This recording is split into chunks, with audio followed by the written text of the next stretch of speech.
Bom, beleza, né? Na aula anterior a gente falou sobre subespaços vetoriais, né? E agora nessa aula a gente vai continuar falando desse conceito e de algumas propriedades a mais, né, dos subespaços vetoriais que vão nos permitir fazer um link, né, com umas ideias mais geométricas desse conceito, tá? E com isso a gente vai ter ferramentas para poder trabalhar um conceito super importante, né, que é o conceito de dependência e independência linear. Tá? Esse conceito, a princípio, eu pretendia trabalhar nessa aula, mas é o que estava no planejamento, mas eu havia me esquecido que precisava fazer esse tratamento teórico antes para dar um embasamento mais bem feito. Tá? Então vamos deixar essa parte de dependência e independência linear para a próxima aula, né? E vamos reservar essa para essa fundamentação teórica mais concisa, ok? Então, vamos... Deixa eu ver que está funcionando. Tá. Então vamos começar falando sobre o conceito de intersecção de espaços vetoriais. Né? Colocar aqui o título, intersecção, vamos pegar aqui de dois espaços subvetoriais, de dois subespaços vetoriais para início de conversa. Tá? Então vamos trabalhar com essa ideia de conjuntos e tudo e vamos tentar visualizar as coisas mais adiante. Okay?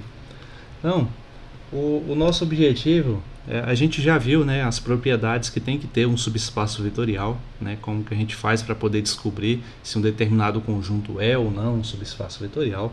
Porém, lembre que conjuntos têm essas propriedades de intersecção, de união, né? Então a gente precisa ver o que acontece quando eu pego, por exemplo, intersecciono dois conjuntos, ou quando eu faço a união de dois conjuntos, ou aqui no nosso caso, né, quando eu faço a intersecção de dois subespaços ou a união de dois subespaços, se o resultado desse processo vai continuar a ser ou não um subespaço vetorial. Tá? Então é basicamente esse o nosso objetivo. Né? Então, para não perder tempo, eu já escrevi aqui uma parte, né, para meio que já agiliza um pouco a nossa parte aqui. Né? Então, vamos considerar S1 e S2, né, subespaços vetoriais de um espaço V. Opa. Né? E a nossa ideia, como eu disse, é investigar a intersecção aqui primeiro. Né?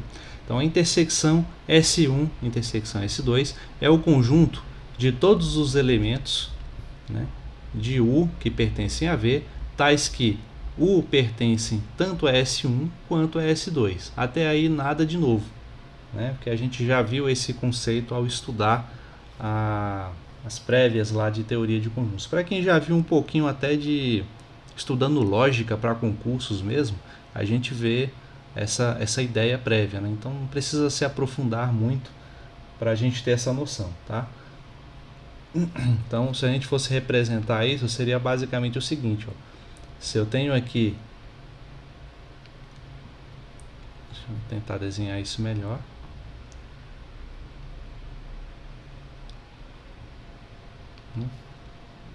Se eu tenho aqui um subespaço S1, a intersecção dele com outro subespaço S2, né? Então, o resultado dessa intersecção é essa região aqui, ó, né? Como vocês podem ver claramente. A gente vai dizer que existe a intersecção se dentro dessa região que eu grafei aqui de azul claro, né, existir pelo menos um elemento que eu chamei de U, né, que pertence tanto a S1 quanto a S2 ao mesmo tempo. Tá? Então isso daqui é a nossa intersecção S1 S2. Né? Uma representação do que está escrito aqui em cima. ok?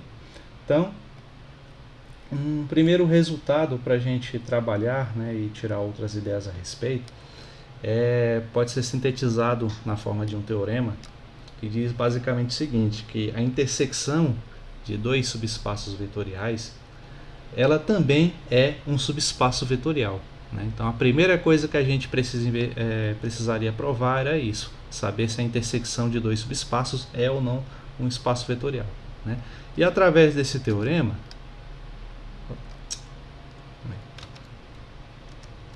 deixa eu selecionar aqui de novo.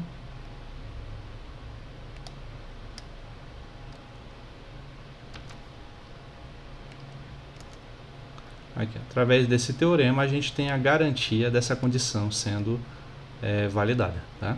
Então, temos que a intersecção de dois subespaços, sendo eles o nosso S1 e o S2, ambos de V, é um subespaço vetorial. Né? Mas a gente não precisa se limitar, né, a mera aceitação desse resultado. Né? Dá para a gente fazer aqui um esboço de uma demonstração disso. Vamos tentar aqui, pelo menos, né? Demonstração. Então, para saber se um dado conjunto, né, afinal de contas, a intersecção representa o conjunto, né? Para saber se um determinado conjunto é ou não subespaço vetorial, a gente precisa saber o quê?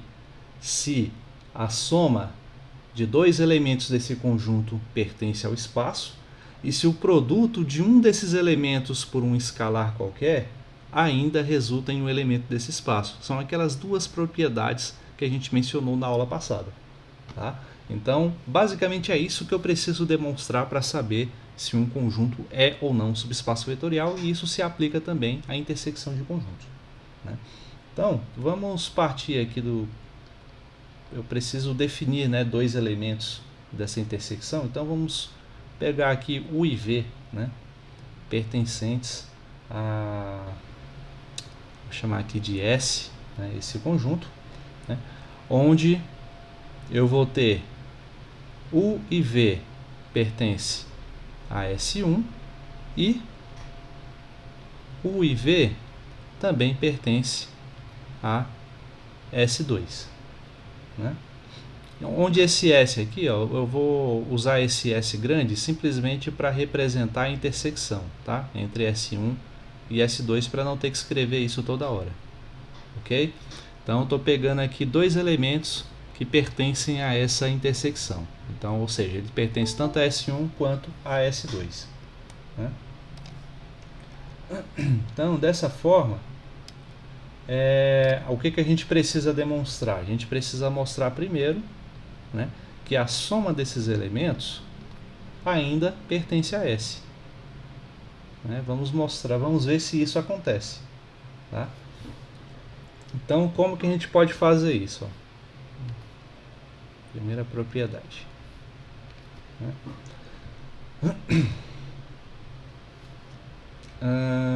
Bom, vamos ver. A gente já parte do princípio que S1 e S2 são subespaços vetoriais, né? Então, a gente já sabe que U e V, né? A gente já sabe que U e V que pertencem a S1, né? Então, a soma deles pertence a S1. Né? Então, eu vou tornar a notação mais simples. Eu já estou afirmando, né, que U e V pertence a S1 aqui em cima, então acho que eu não preciso disso. Vou colocar assim, ó, U mais V pertence a S1. Né? Isso eu sei porque S1 é subespaço vetorial. E eu também sei que U mais V pertence a S2. E também eu posso afirmar isso porque eu já sei, eu já estou partindo do pressuposto que S2 é um subespaço vetorial. Portanto, a soma dos elementos está lá dentro também. Tá? Então, é isso que a gente está assumindo. Se U mais V pertence a S1, né? Aqui, U mais V, né? Pois S1 é subespaço, S1 e S2 são subespaços.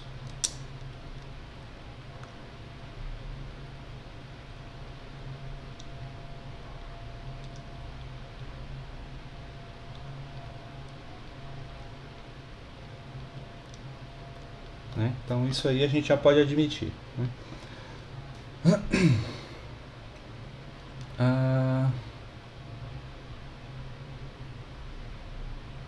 Bom, então, daí meio que fica desnecessário prolongar o argumento, né?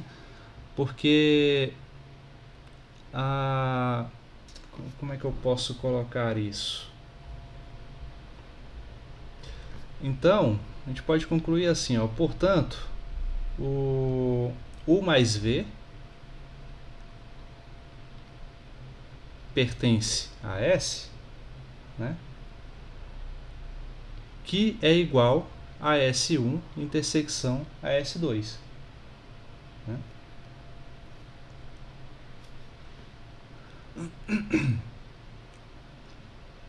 Tá? Isso, eu não sei se eu fui claro nesse argumento, ó, porque U mais V gera um elemento que está em S1 e U mais V gera um elemento que está em S2, né? Pois ambos são subespaços. Ao fazer a intersecção entre esses dois subespaços, né? Essa intersecção representada por S, eu estou dizendo que esse elemento pertence a S, né? E esse elemento é U mais V. Tá? Então, é isso, de maneira mais direta possível, a propriedade da soma é demonstrada dessa maneira, ok? E com isso, então, fica apenas a necessidade de se demonstrar a segunda propriedade, que é você pegar um escalar, multiplicar por um desses vetores e obter um elemento de S. Né? Onde esse escalar, a gente pode, vou colocar aqui de azul mesmo, onde esse escalar aqui, você pode admitir que ele é um número real por simplicidade, mas ele vale também para os números complexos. Né? Vamos colocar aqui reais porque a gente está trabalhando nos reais. Né? Mas valendo, sabendo que o mesmo argumento valeria se esse escalar fosse um número complexo também. Okay? Beleza. Então, da mesma forma, a gente já sabe que por S1 e S2 serem subespaços vetoriais, a gente pode colocar assim, ó, sabemos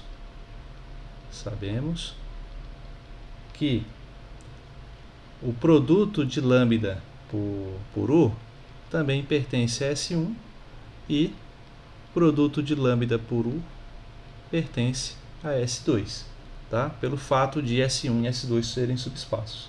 Né? Então, esse aqui também tem um argumento bem direto. Então, como S, né, é igual a S1 intersecção a S2, teremos que lambda U pertence a S. Né? Então, temos aí as duas propriedades demonstradas. Né? E assim a gente conclui que S é subespaço vetorial de V.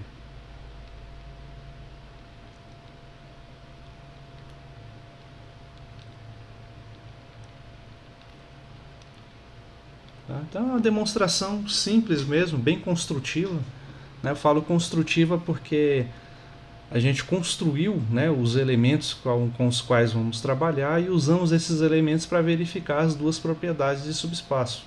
Né? Então, não tem muito o que enfeitar além disso. Beleza?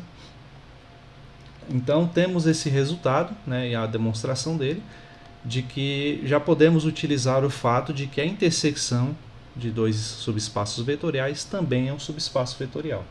Tá? Então, lembram outra coisa que eu falei na aula anterior, que uma característica de subespaço vetorial é que ele nunca vai ser vazio, né? Porque pelo menos o elemento neutro vai estar lá dentro. Tá? Então, pelo fato da intersecção de subespaços vetoriais também ser um subespaço vetorial, a gente tem essa propriedade valendo. né? Então a intersecção ela nunca vai ser vazia também, porque pelo menos o elemento neutro vai pertencer aos dois espaços, né? Então, no mínimo, a gente vai ter esses dois elementos coincidindo lá na intersecção, tá? Então, a gente pode escrever assim, ó, essa observação, só para registrar aí. A intersecção de quaisquer dois subespaços vetoriais será sempre não vazia. Vou até grifar aqui essa parte. Pois o elemento neutro ou o vetor neutro, se você preferir colocar, sempre pertencerá aos dois subespaços. Né? Alguma dúvida até aí, gente?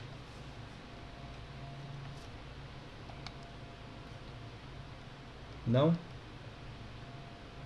Bom, vamos na prática, né? Apesar de toda a teoria, um tanto bastante, né, de abstração, vamos ver como isso se aplica a um exemplo, algo um pouco mais concreto. E vocês vão ver que não é nada de outro mundo.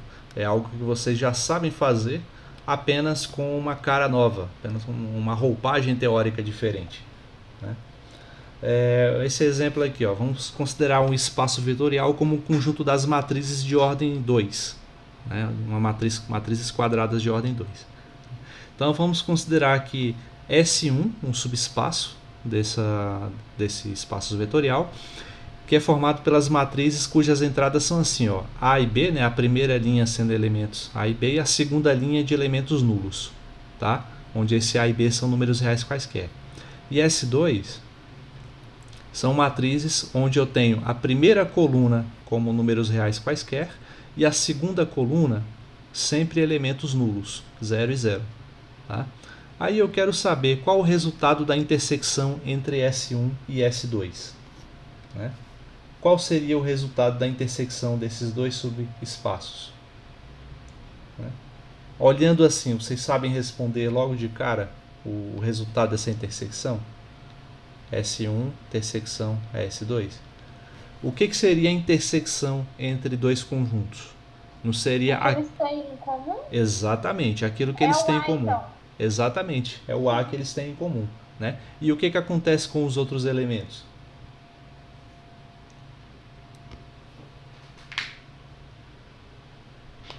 Ó, lembrando que S1 e S2 são matrizes quadradas de ordem 2. Então a intersecção vai ter que ser ainda matrizes quadradas de ordem 2. Né? Então o nosso conjunto aqui, ó, ainda vai ser matrizes quadradas de ordem 2. Como foi bem observado, o que eles têm em comum é o elemento A, né? Aqui, ó, na primeira entrada. Tá? Mas e os outros elementos? Para ainda configurar a ideia de uma matriz quadrada. Quais serão?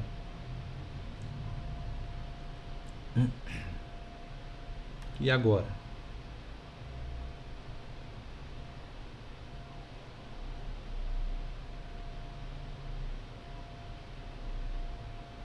O da segunda linha e da segunda coluna seria o zero também, né? Que está contido nos dois. Sim, esses dois também têm o zero em comum.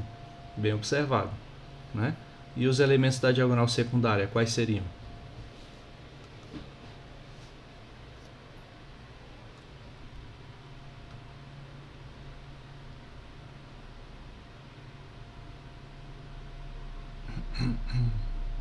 Como o zero é neutro, acho que seria o B e o C, né? O B e o C? Mas o B e o C não está aqui em S2, ele só está em S1. Aí eu pergunto, o 0 está em S1? Aqui na posição do B? O 0 pode ocupar o lugar do S1 na posição do B? Sim, porque são números reais. Exatamente. Então aqui é 0. Né? O mesmo raciocínio vale para o elemento C. Né? O C também não é qualquer número real, né? Então ele pode assumir o valor 0, né, que tem em comum com o S1. 0. Né? E aqui o A, como é em comum entre eles, pode ser qualquer número real. Né? Então esse é o resultado da intersecção entre essas duas matrizes. Né? Então é aquilo que a gente já sabe fazer, como eu disse, apenas com uma linguagem teórica diferente. Aqui a gente não está falando de matrizes, estamos falando de subespaços vetoriais, né, e de intersecção entre subespaços, né? Mas quando você vai fazer a intersecção, você vai pegar aquilo que eles têm em comum, ou que podem ter em comum, né, considerando toda o espectro de possibilidades, né, quando você analisa o conjunto ao qual esses elementos pertencem, né? É importante observar esses elementos aqui também, beleza? Então é assim que você faz um exemplo, né, simples da intersecção entre dois subespaços, ok? Então vimos aí como fazer a intersecção, né? Dá para a gente fazer outras coisas com subespaços vetoriais, como por exemplo somar dois subespaços vetoriais, né? Por mais estranho que pareça, já que a gente está acostumado a somar números ou no máximo variáveis, né, como x e y, né? Agora, somar estruturas como essas, né, parece um pouco exótico demais, né? Mas dá para ser feito. Também não é uma soma convencional, né? Então, como já era de se esperar. Então, vamos fazer assim, ó. Vou colocar aqui uma definição.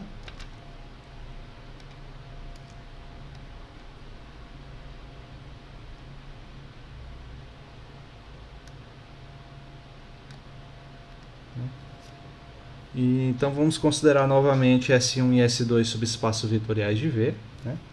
E dizemos, vamos dizer que V é chamado de soma direta de S1 e S2 quando a gente faz o seguinte, ó, quando V é igual a S1 mais S2, né? Porém, a gente só consegue fazer essa intersecção, né, ou essa soma, desculpem, quando a intersecção entre S1 e S2 é vazia. Ou vazia não, desculpem, é quando você só tem ali o elemento neutro, né, como resultado da intersecção, né? Então, aqui só para ficar claro, tá? Vou colocar até mais escurinho um pouco. Esse zero é como se fosse o elemento neutro dos subespaços vetoriais S1 e S2, né? Então, quando o único elemento resultante da intersecção for esse zero, quando for o elemento neutro, eu consigo fazer a chamada soma direta de subespaços vetoriais, né? E a notação utilizada para isso, vou até colocar aqui do lado, ela não é exatamente essa que eu coloquei aqui em cima. É um pouco diferente. Vocês vão ver na próxima lista de exercícios. Aparece algumas vezes. Você vai representar essa soma assim, ó. V é igual a S1. E quando você vai falar de soma direta, é um mais dentro de um círculo, tá? Vai representar que é uma soma diferente do que a gente está acostumado a fazer. A gente está somando aqui não elementos, mas sim conjuntos de elementos. E esses conjuntos estão sob a condição de uma certa propriedade, né? Sob essa propriedade aqui, para ser mais exata. Ok? Então, por isso que eu falo que é uma soma não convencional, né? Porém, para todos os efeitos, a gente sabe fazer esse tipo de soma, né, para casos mais simples, né? Um exemplo aqui.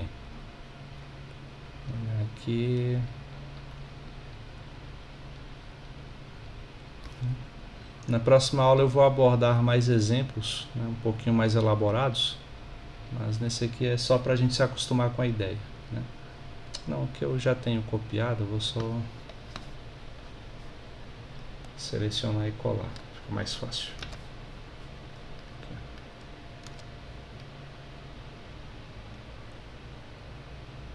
Aqui, né? Considerar como V o nosso espaço vetorial sendo o R3, né? E vamos pegar dois subespaços vetoriais de V, que eu vou chamar de S1. Né? E como se trata do R3, um elemento de R3 ele é um vetor com 3 entradas, né? Em X, Y e Z. Aí esse vetor em S1 ele tem essa cara aqui, ó, A, 0 e C, né? Pertencente a R3, onde A e C são números reais. Né? E um vetor pertencente ao subespaço S2, ele tem essa cara aqui, ó, 0, B e 0, onde B é um número real também, qualquer. Tá? Aí eu pergunto, né, qual o resultado da soma direta de S1 e S2? Né? Então a gente faz assim, ó, S1 somado com S2 vai ser igual, você pega ali o representante do conjunto S1, que é o 0, é o A0C, né? Soma com o conjunto, o representante do conjunto S2, 0, B e 0. Né? Aqui é a soma de vetores que a gente conhece, porque está em R3. Né? E o resultado dessa soma é o que? É aquela soma que a gente já sabe fazer em vetores. Né? A primeira entrada do primeiro vetor com a primeira entrada do segundo vetor. Então, A mais 0 dá A. 0 mais B dá B. C mais 0 dá C. Né? E esse é o resultado dessa soma direta. Tá? Então, veja que só deu para fazer essa soma direta porque aqui já foi possível visualizar de antemão que o resultado da intersecção entre S1 e S2, né, seria apenas o elemento neutro, né, desse conjunto, que seria, no caso, só o 0, 0, 0. Né? É o único vetor que eles compartilham em comum, é a origem do eixo ordenado R3. Tá? Então, sendo o resultado dessa intersecção apenas o elemento neutro, eu consigo fazer a soma direta tranquilamente. Né? Eu não escrevi a parte antes da intersecção, mas a gente pode fazer isso. Ó. Deixa eu colocar aqui. Fica mais formal, né?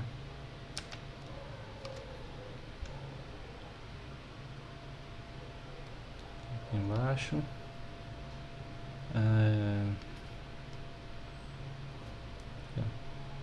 S1 intersecção com S2. Né? Então, como a gente vai ver, o que S1 e S2 têm em comum? Ó? Aí você vê, como eu falei, né? Ambos são vetores tridimensionais, né? E envolvendo as variáveis A, B e C, onde A, B e C são números reais, e algumas dessas entradas aí são nulas. Né? Então você compara entrada com entrada. Por exemplo, entre o A e o 0, né, a única coisa que tem em comum é o fato de que o A, por ser um número real, pode assumir o valor 0 em algum momento. Né? Então aqui vem o 0. Entre o 0 e o B, o que tem em comum? É o fato do B poder assumir o valor real 0 em algum momento, e assim ter o 0 em comum com o S1. Né? O mesmo argumento vale para a terceira entrada. Então, entre o C e o 0. Né? Então, sendo o vetor nulo comum entre eles, eu posso fazer a soma direta dessa maneira. Okay? Assim fica mais elaborado o argumento. Beleza?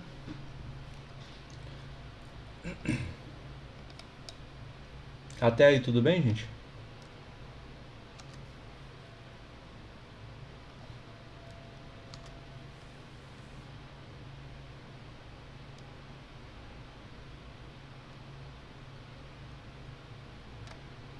Então,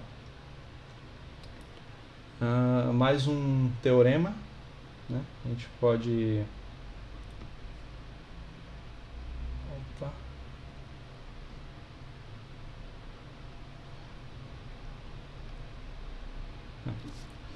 Mais um teorema sobre esse resultado.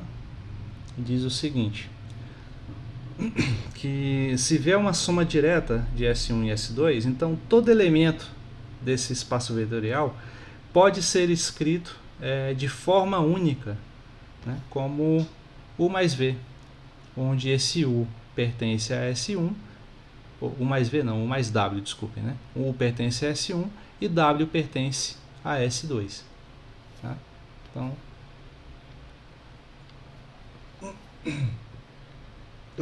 esse resultado também não é muito difícil de demonstrar, acho que dá para fazer aqui rapidinho. Ele também é bem construtivo, como a maioria dos resultados que a gente demonstra, né, nessa parte da disciplina. Né? Aí por que construtivo? Né? Porque a ideia, vamos olhar de novo, o que a gente tem que demonstrar? V é uma soma direta de S1 e S2, né? Então todo elemento Vzinho pertencente ao espaço V pode ser escrito de forma única, como U mais W. Né? Então, vamos fazer assim, vamos supor, né? Então coloca assim, suponha que, se é forma única, né? Vamos admitir então que existe mais de uma forma de escrever esse vetor V. Né? Vamos dizer que V pode ser escrito como U' mais W'.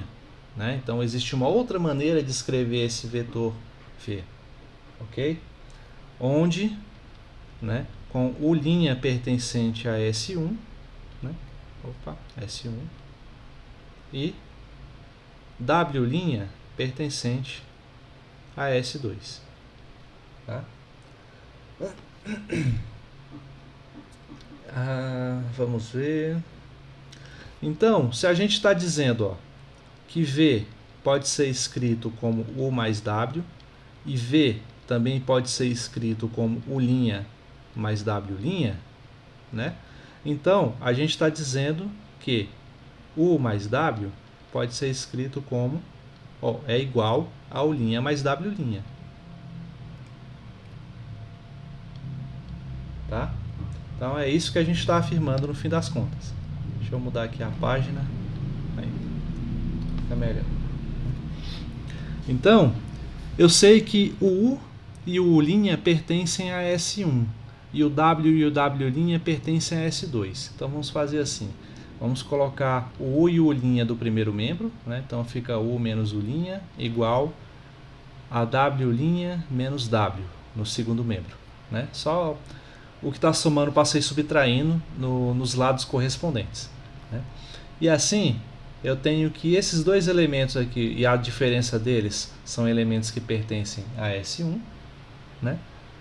E esses aqui pertencem a S2. Né? Vou colocar aqui o símbolo de pertencimento. Né? Então, com isso, o que a gente está dizendo? Vou colocar assim, logo, né? U menos U' pertence a...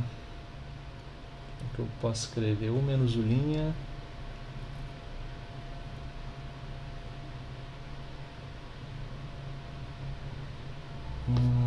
Deixa eu ver o que diz o S1, S2. Tá.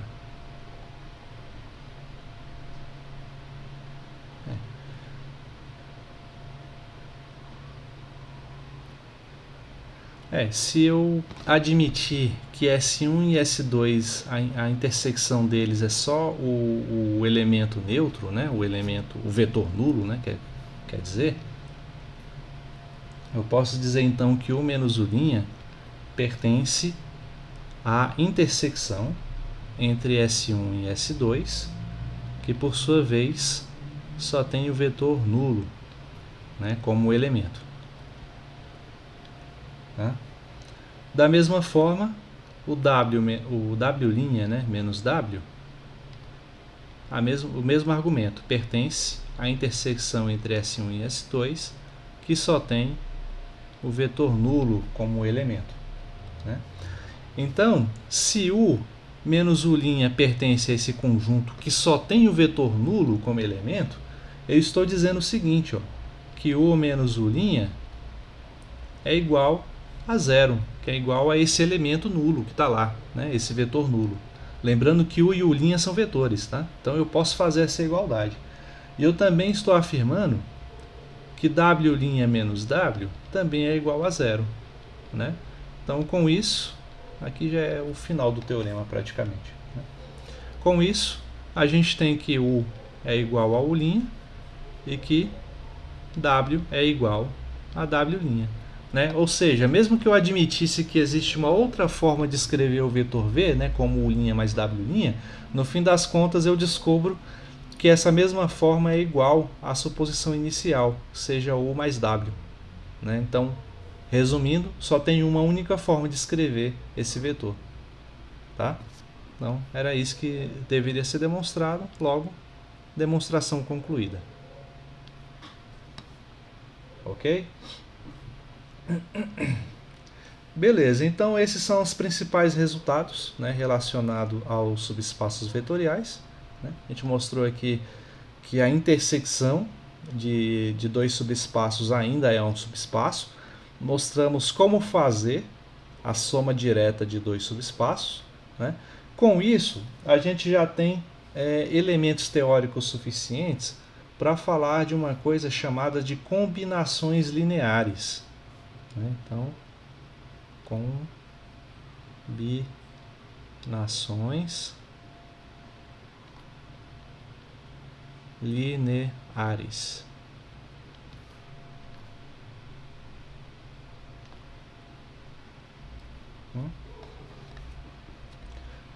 Que é o princípio aí do que a gente precisa para poder falar de dependência e independência linear, né? Lembra que eu falei lá no começo da aula, que é o que eu pretendo trabalhar já na próxima aula e aproveitar o conteúdo já para resolver alguns exercícios sobre isso, né? E assim dar uma explanação geral sobre o conteúdo, tá?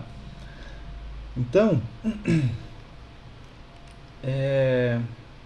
o que seria, né, as combinações lineares? Vamos colocar aqui uma prévia, né? Vamos considerar o seguinte: os vetores V1, V2, Vn, né, um conjunto de n de vetores do espaço vetorial, e os escalares também, n escalares desse espaço vetorial, né? Então, qualquer vetor desse espaço vetorial nosso, ele pode ser escrito da seguinte maneira: qualquer vetor V, esse Vzinho aqui, ó, ele pode ser escrito como dessa forma aqui, ó, A1 multiplicado por V1, né, somado com A2 multiplicado por V2, né, somado até chegar no enésimo termo, que é AN somado com Vn, né? E eu ainda posso representar isso de outra maneira, como um somatório, né, uma forma mais concisa, né? AI VI, né? Com o I variando de 1 até N, né? Frequentemente vocês vão ver esse tipo de notação aparecer nos livros, né? Então, isso daqui é simplesmente uma notação mais resumida para isso daqui, ó. Tá? Então, as duas são equivalentes, ok? E isso nada mais é do que o que a gente chama de combinação linear dos vetores V1, V2, Vn, né? Aqui. Então, qual é a motivação dessa ideia, né? Como vocês podem visualizar isso da seguinte forma. Pensem, por exemplo, no plano, né? Aqui, ó, no plano cartesiano. No plano cartesiano, onde a gente desenha lá os nossos vetores, nossos gráficos e tudo, vamos focar primeiro, aqui por enquanto, só nos vetores, né? Qualquer vetor que a gente consiga, que a gente pode desenhar nesse plano, ele pode ser escrito como uma combinação linear, né? X, Y. Ele pode ser escrito como uma combinação linear de apenas dois vetores, de dois vetores apenas, né? Esses dois vetores recebem até nomes especiais, são chamados de versores, né? Talvez vocês lembrem disso lá no curso de geometria analítica. Quem fez comigo talvez se lembre ou não, não sei, né? Que são vetores unitários, né? Então, por exemplo, esse aqui é o versor I, esse aqui é o versor J, né? Onde o I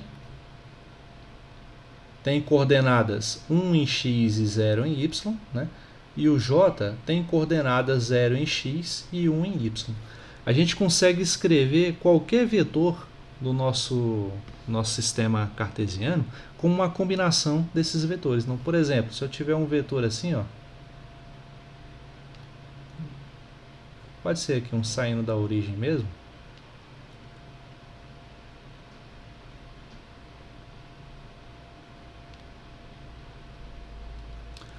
Um vetor com um vetor U dado por 3i mais 2j. Né? A gente viu esse tipo de representação lá em geometria analítica. Né? Então isso significa que esse vetor U ele foi composto pela soma de, vou colocar aqui mais espesso um pouco, de 3 versores i, né, que tem a unidade 1, e 2 versores j. Então finjam que está na escala certinha, tá? Eu sei que não está certinho não, mas aproximadamente isso, ok? E assim eu posso formar qualquer vetor possível dessa maneira, né? Então o que está por trás dessa ideia, o que muda? O que a gente fez aqui agora? A gente generalizou essa ideia que a gente trabalhou lá no plano em geometria analítica e está imaginando um plano de n dimensões quaisquer. Aqui só tem 2 dimensões, né? Então, se eu tiver um plano de n dimensões quaisquer, eu vou ter essa situação ilustrada aqui em cima, né? Então, aqui, ó, para a nossa situação aqui do desenho, eu podia ter parado aqui. Ó. Eu peguei um vetor V e coloquei ele como uma combinação de AV1 mais A1V1 mais A2V2. Só que o A1, o A1 é o escalar 3, o A2 é o escalar 2, né? O V1 é o meu versor I e o V2 é o meu versor J. Tá? Então, no caso bem excepcional, a nossa situação aqui do exemplo pode ser sintetizada aqui pode ser tirada dessa maneira geral, ok? Então, trabalhando no plano n-dimensional, a forma mais geral e abstrata possível, a gente pode representar qualquer vetor dessa maneira aqui. Beleza? Então, só para um recurso visual do que eu estou fazendo, é isso. Né? É algo que vocês já fizeram na vida, só que agora aumentando o grau de abstração um pouquinho. Né? Então, vamos ver um exemplo de como se aplica essa ideia. Lembrando que eu falei para vocês que os polinômios, né, eles com a operação lá de soma e multiplicação por escalar, eles constituem um espaço vetorial, né? Eu cheguei a mencionar isso para vocês. Se eu não me engano, tem até um exercício da lista que fala sobre isso, né? E nesse exemplo aqui eu explorei um pouco essa característica. Então vamos pegar aqui um espaço vetorial dos polinômios de grau menor ou no máximo igual a 2, né? E vamos mostrar que V dado por 7x ao quadrado mais 11x menos 26 é uma combinação linear, né, que eu abreviei por CL, né, para não ficar escrevendo combinação linear toda hora. É uma combinação linear dos vetores V1, 5x ao quadrado menos 3x mais 2, e V2, menos 2x ao quadrado mais 5x menos 8. Tá? Então, como que a gente responde esse exercício? Como que a gente demonstra que isso é verdade ou não, no caso, né? Primeiro, a gente só vai precisar mostrar que V é igual a A1 V1 mais A2 V2, porque eu só estou envolvendo 2 vetores, né?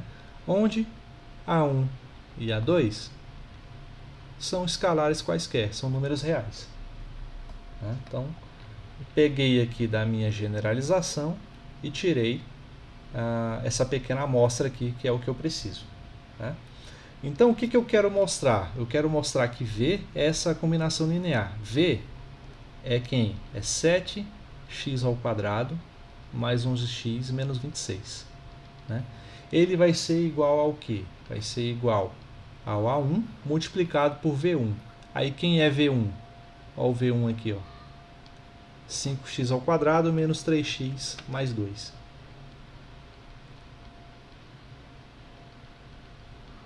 Né? Somado com A2, né? Multiplicado por V2. E quem é V2? Aí eu coloco aqui o vetor V2.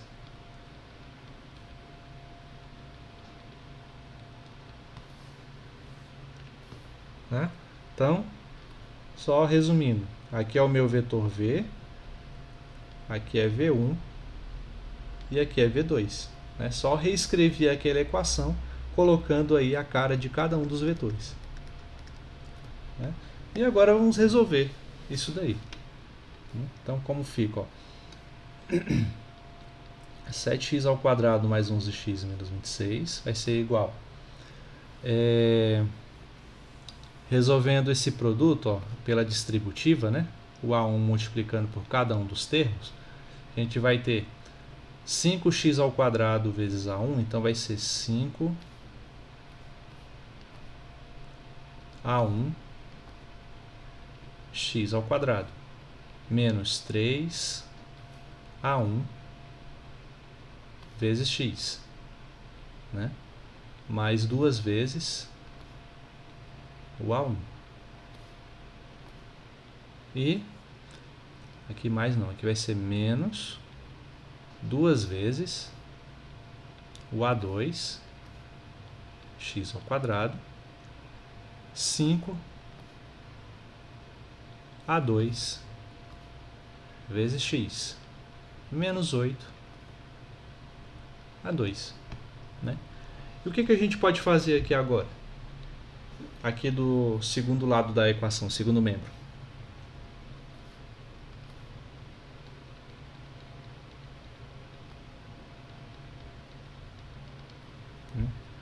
E aí, o que vocês acham que a gente pode fazer aí agora?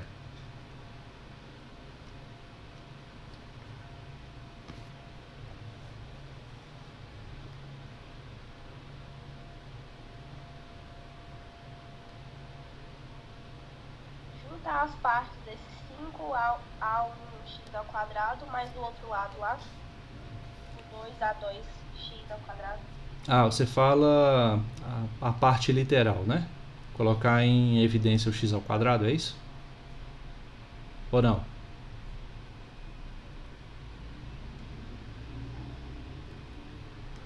Não sei. Bom, se fosse essa sugestão, estaria correto.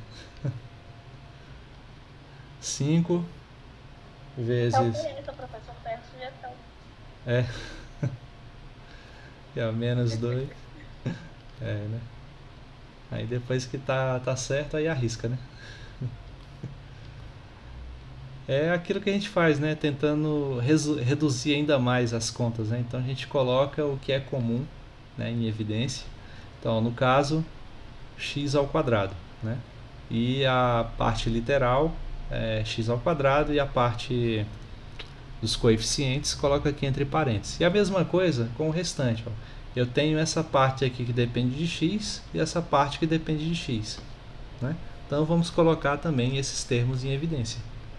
Né? Então vamos colocar aqui mais... colocar primeiro 5A2, né, que é positivo. 5A2 mais... Mais não, menos, né? Menos 3A1.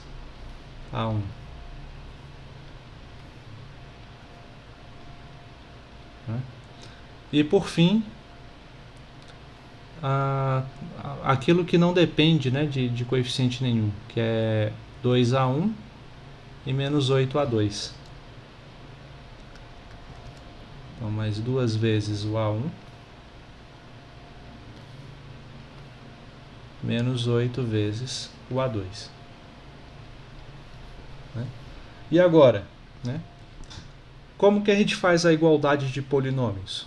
Aí a gente pega aquilo que depende de x ao quadrado e iguala com aquilo que depende de x ao quadrado, né? Ou seja, os coeficientes que multiplicam pelo x ao quadrado e iguala com os coeficientes que multiplicam pelo x ao quadrado no segundo membro da equação. Então a gente vai ter assim, ó, 5a1 menos 2a2 vai ser igual a 7. Né? E vamos ter também o 5a2 menos 3a1 vai ser igual a 11, que é o termo que multiplica o x. Né? E por último, o coeficiente iguala com os coeficientes, né? que é o termo independente, quer dizer, termo independente da equação da esquerda com o termo independente da equação da direita. Então vamos ter 2a1 menos 8a2 é igual a menos 26. Né? E resolver essas equações. Tá?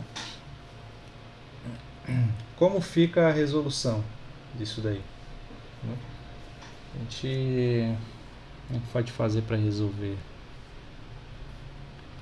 Sugestão?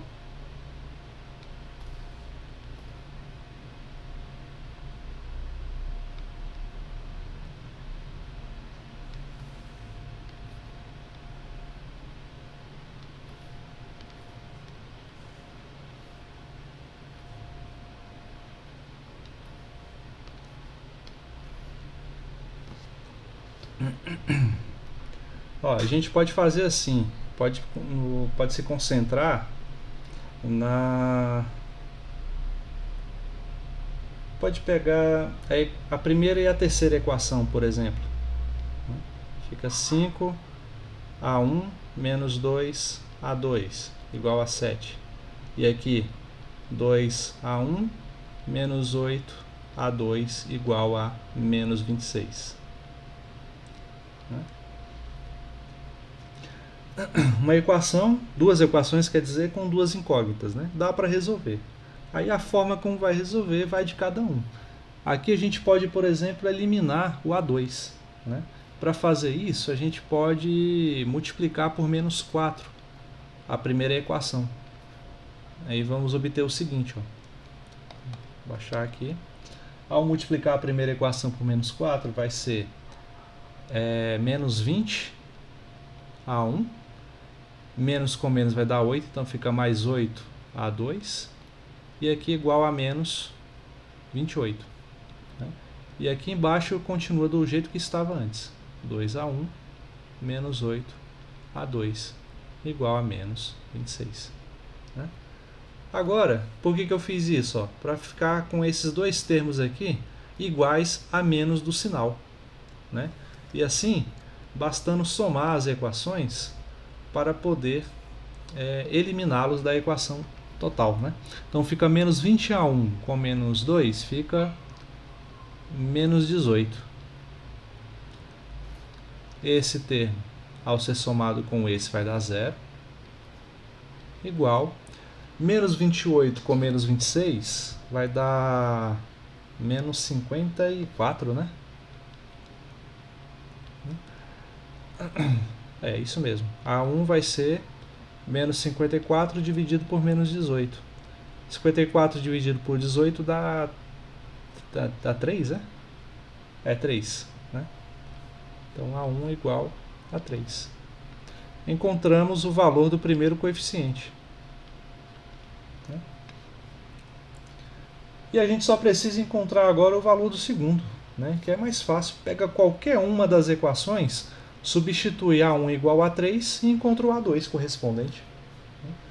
Aí pega aí, por exemplo, a equação que a gente não usou, pega essa daqui do meio, né? Mas poderia ser qualquer uma, né? 5A2 menos 3A1 igual a 11. Aí no lugar do A1 coloco 3. 5A2 menos 3 vezes 3 igual a 11. 5A2 menos 9 igual a 11. 5A2. O 9 passa somando, né? Então 11 mais 9 vai dar 20. Portanto, A2 vai ser 20 sobre 5, que dá 4. Né? Encontramos então A1 igual a 3 e A2 igual a 4. Né? Resultado. Né? Então, no espaço, a gente quer mostrar que nesse espaço dos polinômios, esse polinômio V pode ser escrito como uma combinação linear do tipo V igual a 1V1 mais A2V2, certo? Então, de fato, é verdade. Ó. O polinômio V pode ser escrito como A1 multiplicado por V1, no caso é 3 multiplicado por V1, mais A2, que é 4, multiplicado por V2. E essa é a nossa resposta.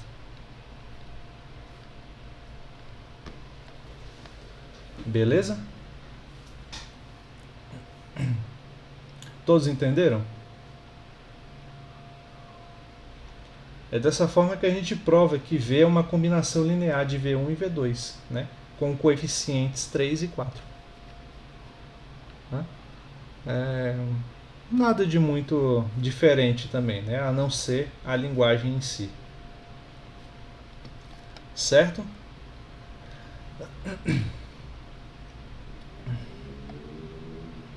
Alguma dúvida até aí, gente?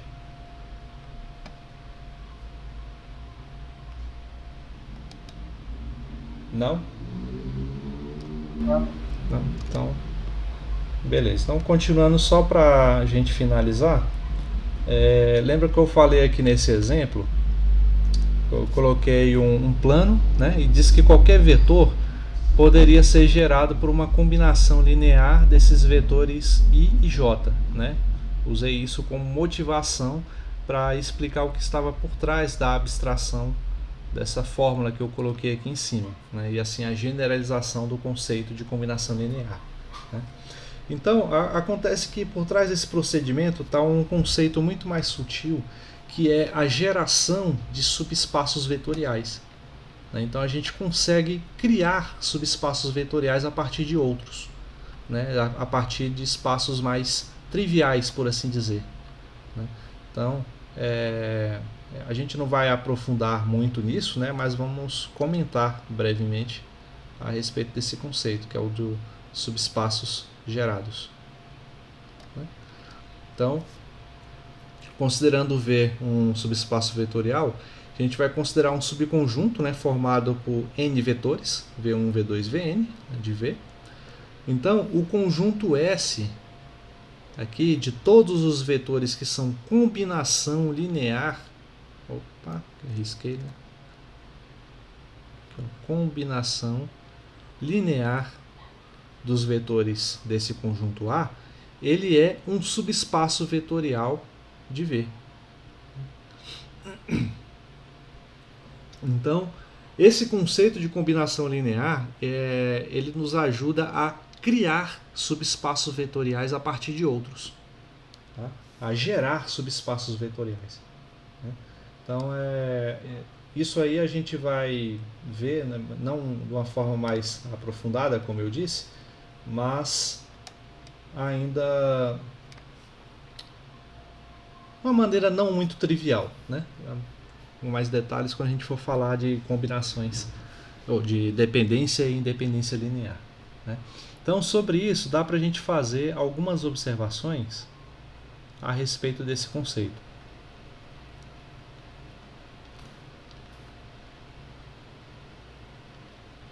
Opa.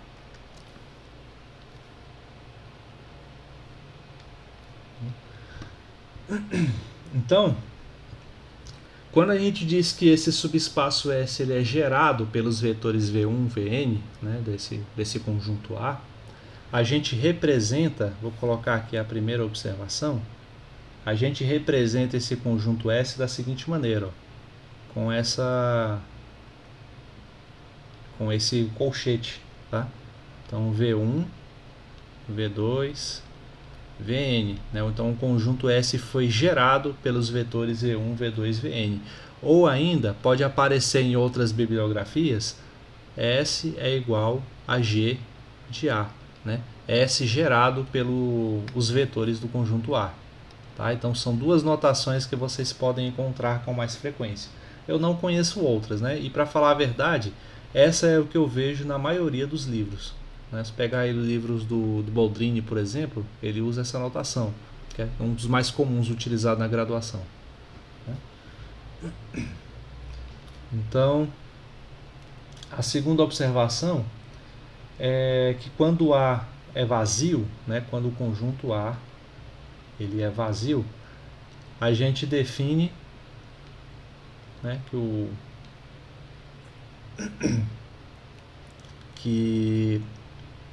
vou dizer,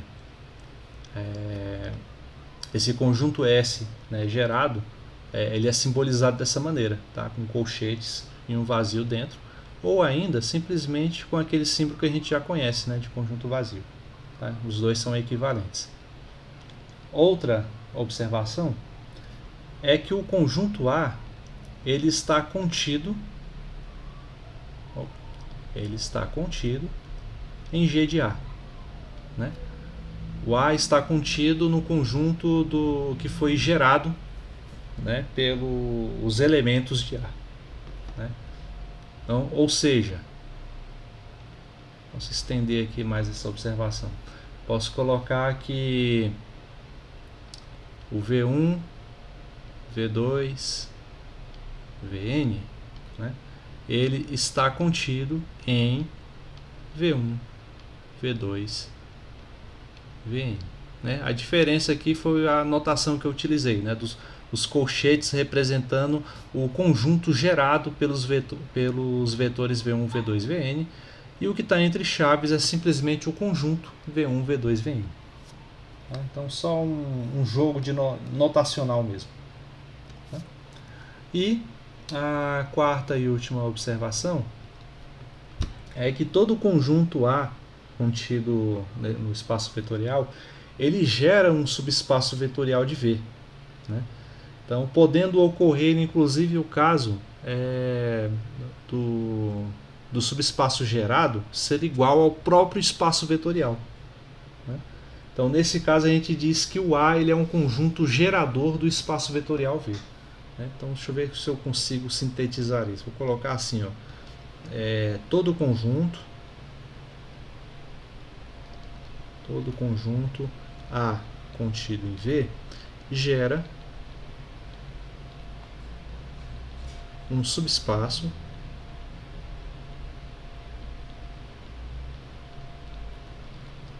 vetorial de V, né? Podendo ocorrer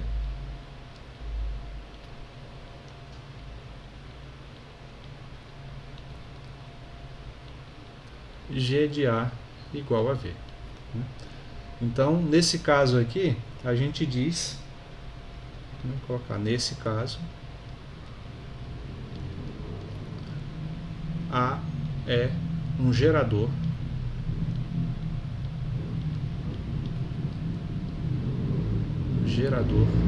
de V.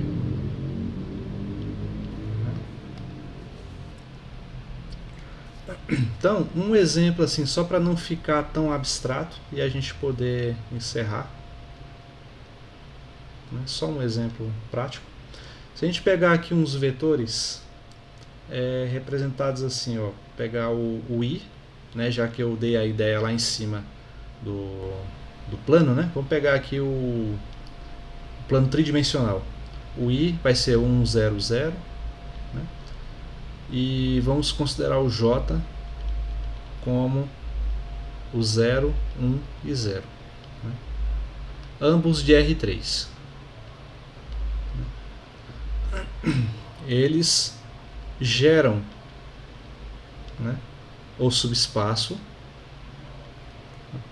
Eles geram, eu vou representar aqui logo, S igual x, y, 0. Né?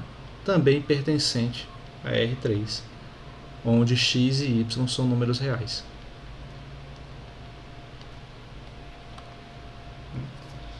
Então, por que isso é verdade? Pois Se eu pegar aqui o elemento do conjunto S, que é x, y, 0, eu posso escrever ele como uma combinação linear desses vetores i e j. Né? Eu posso escrever como x multiplicado por 1, 0, 0, mais y multiplicado por 0, 1, 0. Tá?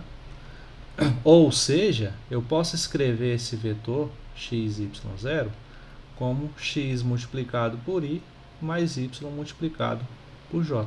Né? Vocês vejam, de fato, que no produto de vetores, eu vou ter x vezes 1, vai dar esse x aqui da primeira entrada, né? E o resto vai zerar. Y vezes 0 e y vezes 1, que é na segunda entrada, vai dar esse elemento aqui, da segunda entrada, e o resto vai zerar. Quando eu somar esses dois vetores, eu vou ter exatamente esse vetor aqui da esquerda. Tá? Por isso que eu falei que é um exemplo bem trivial mesmo. Tá? Então, tudo que eu fiz aqui foi pegar o x multiplicado por i, somado com o y multiplicado por j. Né? Onde o x e o y são números reais. Né? O mesmo processo de combinação linear que a gente fez lá em cima. Né? Ou seja, o que eu estou dizendo aqui? Que o i e o j, eles geraram, né, todo o conjunto S. Eles geraram, então eu posso simbolizar isso dessa seguinte maneira, que o S foi gerado por i e j. Né? E esses colchetes para representar isso. Tá? Então, logo, S é um subespaço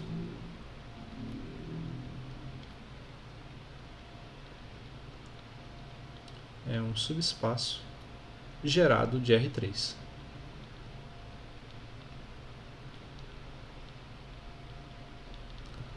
Certo? Sei que essa parte aqui final ela foi bem abstrata mesmo, mas na próxima aula, quando a gente falar de dependência e independência linear, acho que isso aqui vai ficar um pouco mais claro, né? Porque a gente vai ver outros exemplos mais elaborados, mas a ideia é basicamente isso, gerar subespaços vetoriais a partir de espaços vetoriais mais triviais, mais fáceis de identificar, né, dentro de um espaço vetorial. Né? Então, e a gente faz isso através das ferramentas de combinação linear que a gente viu anteriormente. Né? Então, nada disso, apesar de toda essa abstração que a gente está vendo, nada disso precisa ser tão etéreo e impalpável. Né? Vocês podem se utilizar de argumentos já vistos lá na geometria analítica para tentar ter um pouco de visualização do processo geométrico envolvido, né? Assim como essa representação que eu fiz aqui do plano cartesiano. Né? Isso ajuda muito no processo de assimilação dos conceitos. Né? E eu recomendo, pelo menos eu estudava assim esse conceito quando eu estava aprendendo. Né? Então eu recomendo bastante que vocês tentem fazer esse link, né, para ter uma visualização do que está acontecendo, que ajuda muito, tá, nesse processo de assimilação, de interiorização, né, desses conceitos abstratos. Beleza? Alguma dúvida até aí, gente? Quer dizer, tem que ter, né? Não?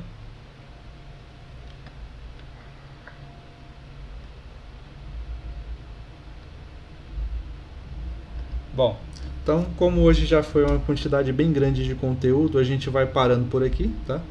Na próxima aula a gente continua, vê mais alguns exercícios, né? E vamos ver, né? Ver o que dá para fazer até lá, certo? Então, Professor, sim? a prova será na faculdade? A prova é presencial.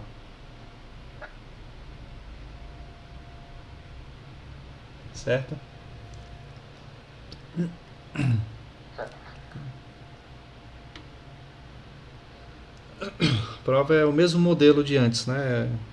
Só você, sua caneta, sua mente. Mesmo padrão de anterior e seus conhecimentos aí, né? Então, eu recomendo que estudem pelas listas, tá? O modelo da prova não vai fugir muito daquilo que está na lista, não. Então, as listas são como... tem isso como objetivo, né? De você ter um guia ali. As provas vão ter quantas questões, professor? Oi?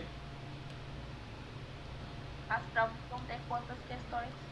Eu tava pensando, mas é no máximo 5 questões. Eu não gosto de provas longas, não. As provas longas, elas testam mais sua resistência do que seu conhecimento, né? Então eu prefiro 5 questões bem elaboradas do que provas longas e cansativas, né? Então essa é a ideia. Ok? Bom, então é isso. A gente vai ficando por aqui. Na próxima semana a gente continua, certo? Então boa noite a todos e até a próxima. Até mais, pessoal. Boa noite.